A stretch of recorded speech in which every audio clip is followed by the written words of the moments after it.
compris, Ilios, nos émotions comme ça négatives, nos énervements, nos colères, brouillent finalement notre perception. C'est un peu ça l'idée? Tout à fait. Nos émotions sont comme un filtre, comme une paire de lunettes, au fond, qui vont colorer notre manière de voir le monde.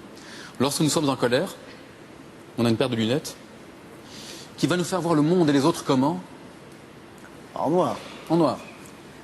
Tout nous paraît agressif, on devient très réactif, tout nous énerve. Et donc ce que je propose, ce que la science vous propose, le fait d'observer nos émotions, on commence à regarder, se dire tiens mais qu'est-ce qui se passe chez moi? Ma colère elle est comment? Cet énervement il est comment? Est-ce que c'est une tension? C'est plutôt ici? C'est plutôt dans le ventre? C'est plutôt la poitrine? Qu'est-ce qui se passe dans ma tête? C'est un petit peu comme si on enlevait ses lunettes. Mais pour ça il faut d'abord prendre conscience qu'on porte des lunettes. Donc première étape, identifier l'émotion dans son corps. Je prends conscience que j'ai des lunettes, je les enlève et puis je les observe.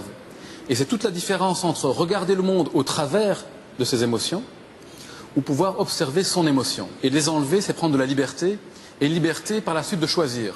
C'est-à-dire qu'une fois qu'on peut les enlever, cette colère-là, on peut aussi choisir de mettre une autre paire de lunettes. Ah bah oui, c'est mieux. La joie, la bonne humeur. Par exemple, regardez le monde autrement. Donc, la même situation où vous êtes énervé avec quelqu'un, vous pourriez vous demander par la suite, après avoir fait la première partie de l'exercice, au fond, si je me mets à la place de l'autre personne, comment est-ce que l'autre voit la situation? Donc vous choisissez, peut-être pas la bonne chose, mais où vous mettez l'attention. En science, on appelle ça la révélation cognitive. De très nombreuses expériences ont montré que c'était vraiment une aide importante pour pouvoir mieux gérer nos émotions. Quand on ne fait pas attention parce que ça se passe à notre insu, on est en colère, etc. Et on peut se jeter sur une bouteille d'alcool, on peut essayer de fuir nos émotions.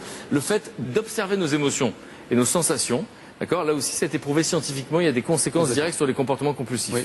Une des dernières études, vraiment intéressante, elle s'est centrée sur des jeunes adultes qui ont des problèmes avec l'alcool. Et donc que font-ils? À chaque fois que les émotions sont très négatives, ils boivent de manière inconsidérée. Et donc on a classé ces adultes, ces jeunes adultes, en deux groupes. Des personnes qui avaient les compétences pour pouvoir identifier leurs émotions et les observer, comme on l'a fait ici, en détail. Et l'autre groupe qui était incapable de les observer.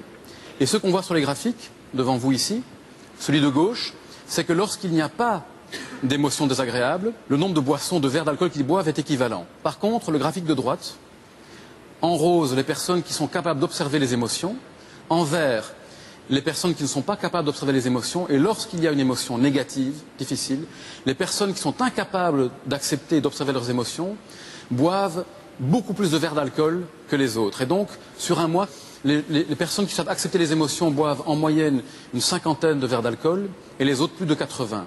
67% de consommation d'alcool en plus. Et on peut imaginer les conséquences que ça a sur leur vie à long terme.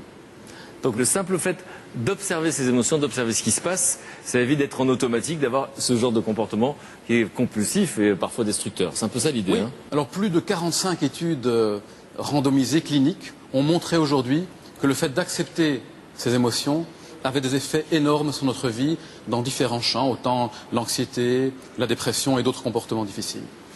Voilà. Et alors, pour pousser le bouchon encore plus loin, est-ce qu'on peut faire un cadeau de Noël, puisque dans quel jour c'est Noël? Alors pour Franck et pour vous tous, c'est un exercice très simple, mais qui a été validé par des dizaines d'études scientifiques différentes. Alors, c'est un journal de vos émotions. Faut que je note moi-même. Voilà. Ce que je vous propose, C'est un cahier, quoi. un cahier.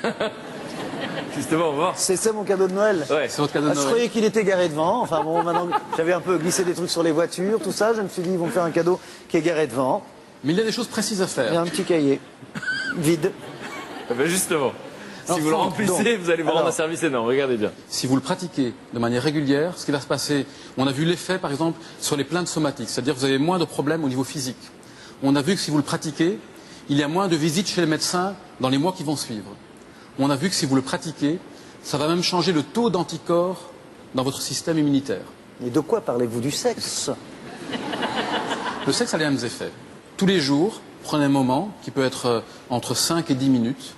Pensez à une situation émotionnelle, de quelque chose qui vous dérange. Quelque chose qui est du passé, quelque chose qui est présent aujourd'hui, peu importe, une situation émotionnelle qui vous dérange. Et mettez-vous à écrire, sans réfléchir vraiment, sur ce que vous ressentez, ce qui se passe en vous, comment vous réagissez, comment vous voyez la situation. Écrivez entre 5 et 10 minutes.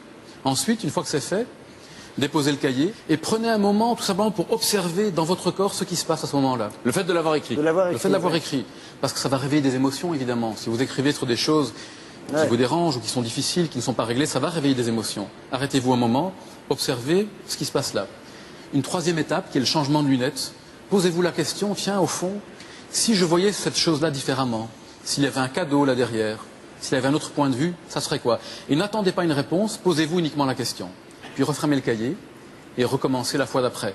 Alors, 3 jours consécutifs, vous le faites pendant 15 minutes, et bien ça a un effet mesurable sur votre santé physique. Et ce n'est pas une étude, ce sont des dizaines d'études qui ont montré que cela fonctionnait. Merci Ilios. Merci beaucoup. Je vais le faire. D'ailleurs, si vous voulez tester chez vous effectivement cette proposition des scientifiques, n'hésitez pas à venir témoigner sur le forum de France 2. Ça m'intéresse qu'on échange comme ça et qu'on reçoive vos témoignages pour voir si vous aussi vous pouvez vérifier ce que nous disent les scientifiques. Le fait d'écrire nos émotions, il y a une sorte de distance qui s'est créée. Et en plus, je suis sûr qu'on se rend compte que parfois c'est pas bien grave. Il y a des trucs qu'on écrit qui nous tiennent comme ça, puis en le relisant, je suis sûr. Il m'a piqué ma place dans mon parking. On va se moquer de nous-mêmes.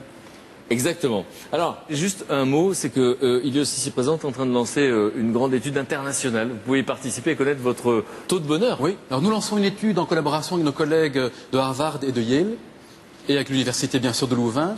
Et si vous allez sur le site france2.fr, leur secret du bonheur, vous pouvez cliquer dessus. Si vous remplissez l'étude, ça nous aidera beaucoup à mieux comprendre les conditions du bonheur. Et en même temps, directement, vous pourrez avoir une indication sur votre propre niveau de bonheur.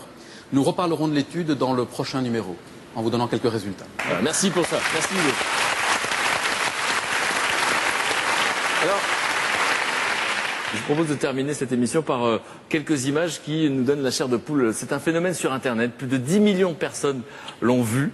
Voilà, c'est des humains qui ont eu l'idée de relier d'autres humains par la musique. Regardez.